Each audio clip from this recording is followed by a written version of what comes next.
Hello everybody and welcome to the channel. In today's video, I'm incredibly excited to bring you guys a review of the all-new APC Toys Destruction Evil Voice, also known as Transformers Prime Soundwave. Now, I picked mine up over at Showz's store, and for that, of course, I will leave a link down in the description box below. He is currently available and in stock and is ready to ship, so for those of you who are a fan of Transformers Prime, I would definitely recommend jumping on that link, as this guy is awesome. Now, before we take a look at Soundwave, of course, we'll very quickly go over the packaging. You can see fairly basic for these APC Toys figures. We've got a really cool image there of Soundwave based on Transformers Prime, and we've basically got that same artwork scattered all the way throughout the box. Now, for those of you who have watched my previous APC toy reviews on some of these characters, you guys know that I absolutely love what they're doing. They really are giving a fantastic service to Transformers Prime collectors, as we really haven't gotten that much merchandise for these particular incarnations for so many years, and sadly for me, I was never actually able to pick up the original Robot in Disguise version of Soundwave, so to actually get this guy, honestly, is just super awesome. Now, of course, I have previously reviewed Megatron and Optimus Prime, and those guys were awesome, and Soundwave definitely follows suit. Of course, this guy is basically, for the most part, just an upscale of the actual Hasbro version, although we do in fact get some new paint apps with him, as well as some brand new accessories. So bringing Soundwave in here for a closer look, you can see such a fantastic redesign. Of course, it was very different when in comparison to some of the other designs that we had gotten for Soundwave, but I just think it's super iconic. This was the version of the character that I grew up with, and honestly, I think it's so awesome. You can see an amazing metallic purple used there for the actual faceplate. Of course, this version of Soundwave really didn't say all that much, but when he did say Decepticon superior, Autobots inferior, it was really a scene to behold. This guy was super cool, and he was actually surprisingly incredibly agile, especially in combat. You can see here for the torso region, we've got Laserbeak, which we'll touch base with more later on in the review. You can see some really awesome metallic purple highlights here for the shoulder section. Of course, we've got this very spindly, skinny design going on for the arms, but very accurate to the show. This is such a fantastic looking sculpt. You can once again see some really awesome metallic purple highlights, as well as those very creepy looking fingers here at the base. As we take a look here at the torso of Soundwave, once again, really awesome glossy black plastic, as well as some of those metallic purple highlights. And then as we turn our attention to Soundwave's leg design, of course, a little more abstract, and to be fair, I wish that maybe APC Toys could have taken a little bit of creative license with this mold and perhaps had tidied up this back region, but as it stands, I definitely don't think that it looks too bad whatsoever. And as we turn our attention here to the back of the character, you can see these fin sections, which he did in fact actually have in the show. So overall, in regards to an actual sculpt and of course paint apps, I think this version of Soundwave is super cool. One thing to note about the back of the legs is that you can indeed actually have these nose cone sections pointing up. Personally, I don't really like the way this looks. I think they look slightly too obtrusive, so I personally do just tend to just angle them here to the back like so, but I guess at the end of the day, it's really up to your own personal preference. Now, getting down to articulation, of course, he does have a ball joint here at the head. It is slightly limited due to the nature of the design, but it can definitely look left to right, and we can also raise and lower this to our own personal preference, which is super cool. The arms can rotate the full 360 here at the shoulder, albeit at a slight angle due to transformation. We do get a hinge joint here at the top, as well as a ball joint going on here for the actual elbow region, which is super cool. And then we also do in fact actually get a hinge joint here at the elbow, so basically a double range of motion where that's concerned, and there is also a hinge joint here as well. So definitely super articulated arms, and then we do get a hinge joint at where I presume Soundwave's wrist would be. Now, we also do get a very limited ab crunch, which can go forwards and backwards, which is definitely pretty cool. Of course, this entire waist joint can rotate the full 360. The legs are on ball joints, so it can hinge out to the sides as well as backwards, as well as of course rotate here at the thigh. Very minimal range of motion where the knee is concerned, sadly, but you can see you could probably get roughly to 90, but once again, due to the nature of the design, it can be rather difficult to actually pose this guy, and considering he's based on a mold from 2011, we don't actually get any form of ankle rocker pivot going in and out, but we can bring the toe forwards and backwards, but that is mainly due to transformation, and these are on incredibly stiff joints. So overall, as an actual mold, I think this guy is really well done. Definitely looks the part, really accurate to how he appeared in the Transformers Prime series, and if rumors are to be true that we're going to be seeing actual brand new molds for Transformers Prime characters in Transformers Legacy, I'm super excited to see as to what Hasbro are going to bring for this guy, as this original mold was super well done, and APC Toys have just found a way to reissue it to those collectors who missed out, and I think they've done a stellar job, especially in regards to some of those paint apps and the upscale, which we'll see later on for some of the size comparisons. Now, that's not all with this guy. We do indeed get a few accessories. So mandatory with Soundwave, of course, we do get Laserbeak embedded within the chest, so you can simply just detach that region. You can see how it will leave a slight hollow space there, but much like in the show, you can transform Laserbeak here, And we have Soundwave's very loyal drone. You can see really nice looking sculpt work going on here. I imagine this is where the head section would be. This version of Laserbeak was rather generic in the show, sadly, but you can see some nice metallic purple highlights here for these wing sections. And overall, I think it's a pretty cool sculpt. Now, in regards to actually storing him, of course, you can embed him within the chest, or you can actually have him pegged here onto the side of Soundwave's arm, which is per tradition with Laserbeak and Soundwave. So that is super awesome in my opinion. And in order to just transform him to store him back within the chest, you just lift these sections here up.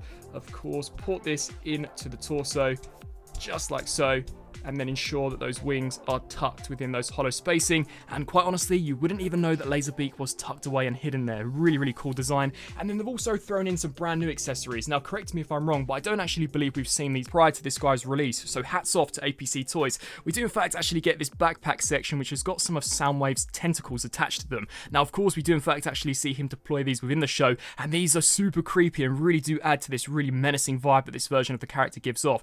These have been sculpted really nicely. Of course, we've got that same cast blue plastic that we've seen on the figure, as well as these really weird looking tentacles coming off to the side, all done out of a very rubbery plastic. So once again, super creepy to actually manipulate. And then we do in fact actually get a bendy wire throughout this hose section, so this can be manipulated in whatever way you so desire, which is super cool. And they do simply just attach onto this backpack section, which if we turn the figure over, you can see a port there on the back. You simply just attach that in there and manipulate these tentacles to your own personal desire. Now, sadly, they are a little loose, so 9 times out of 10 they may decide to droop down, so I personally recommend to just catch them here over the top of the elbows. But that is such an awesome look for the character. This was something that I was really hoping Hasbro would have done with the original release of this guy, but of course APC Toys, knocking it out of the park once again, have decided to go ahead and include these, and I really do think that it just completes this character. He looks so cool, and the bendy wire really does allow for so many different playability options. Of course, you could have these throttling some of the Autobots, or in some cases the Decepticons, or you could have Soundwave working on various different pieces of machinery, much like we saw in the show.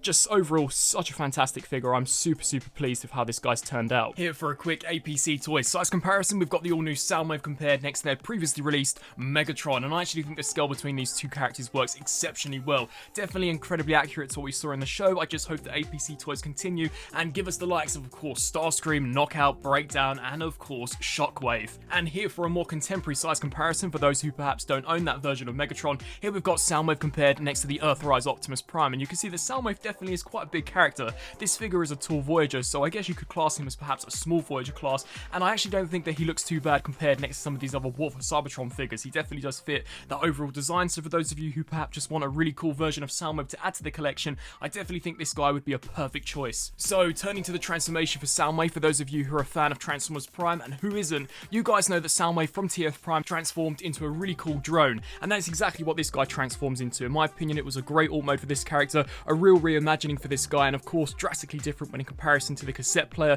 the Mercedes that he obtained in Dark of the Moon, and of course the satellite that he was in Revenge of the Fallen. So without further ado, let's get straight into it. So to begin with, you're going to want to turn your attention here to the arms. You can see this circular cutout this peg is in fact going to tab into, so just snap that in there.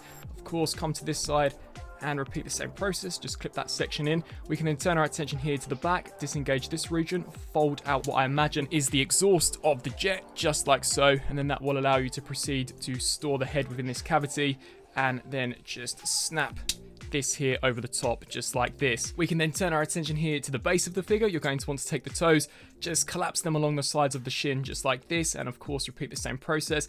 Extend the knee joints. Sadly, the knee joints on this guy still are not the best, which is a slight shame, but nevertheless, we can then take this heel spur, bring this section down, take this section, and just extend that and snap that there into place. Of course, come here to this side and repeat the exact same process, and then essentially you're just going to want to align these up until the tabs and slots do peg into place. Now this can be rather finicky to do, so just take your time whilst doing this, ensuring that everything is snapped in nice and securely. Just like that, and then here for some of the finishing touches of the transformation, honestly it really doesn't take that long. You're just going to want to disengage this particular region here at the shoulder, so just pull this section down, hinge this section out, snap that into place, and then this tab will lock into a joint here on the side of the thigh, so just peg that in there.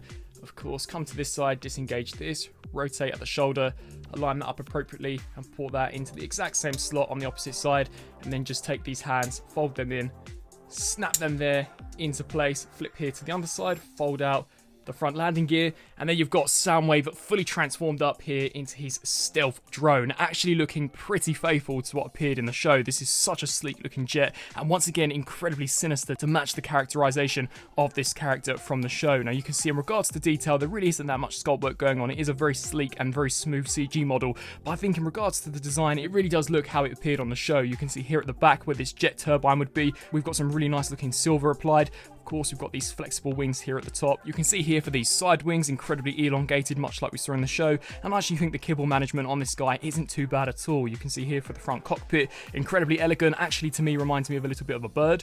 So you can definitely see that design trait going on. Perhaps this could be the eyes, and then this section could be the beak. You can see the singular landing gear here at the front. Sadly, no landing gear at the back, but this is based on a deluxe class mold. And you can see once again some pretty cool purple highlights scattered throughout this guy. And that really is all there is to this jet mode. There isn't a whole lot going on. You can see as we turn our attention to it from a bird's eye perspective, I actually think it holds together pretty well. Of course, there are some hollow gaps, but I do imagine that if Hasbro do decide to revisit this character in the upcoming Transformers Legacy line, that is definitely an area which they'll actually tighten up with. But personally, I'm more than suffice with this. I think it's a really cool alt mode in order to accommodate a super superior looking robot mode. And it's an incredibly simplistic yet effective transformation, which to me just adds to the overall enjoyability of this guy. I'm super pleased with how he's turned out. And so some final thoughts here for the APC Toys Destruction Evil Voice Transformers Prime Soundwave. Overall, I think this figure for the most part is pretty awesome. For those of you who already own that original Transformers Prime Deluxe Soundwave, then you'll know exactly what to expect from this guy. In regards to the actual base mold, he's pretty much identical with just a mere upscale. So if you already own that figure, then maybe you don't actually have to pick this guy up. Although I will say the enhancements to the scale really do allow you to appreciate some of those details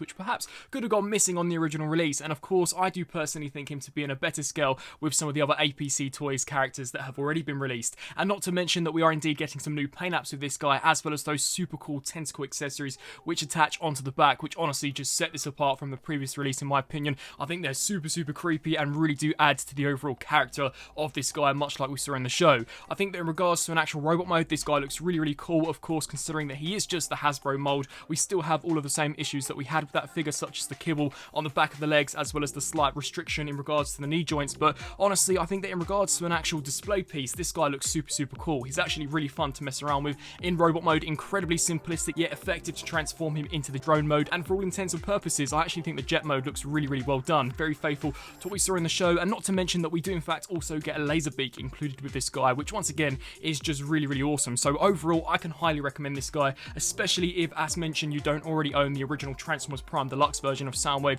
I think he's super awesome, one of the best redesigns of the character in my personal opinion. So with all that being said, if you are in the market to add him to the collection, he is currently available and in stock right now over at Showzy's store. And for that, of course, I will leave a link down in the description box below. I would love to know down in the comment section below on what you guys think of this review, as well as of course the figure. Is this a character that you're going to be adding to your own collection, and what do you think of APC Toys' latest offering? I thank you all for watching, and until my next review, I'll see you then.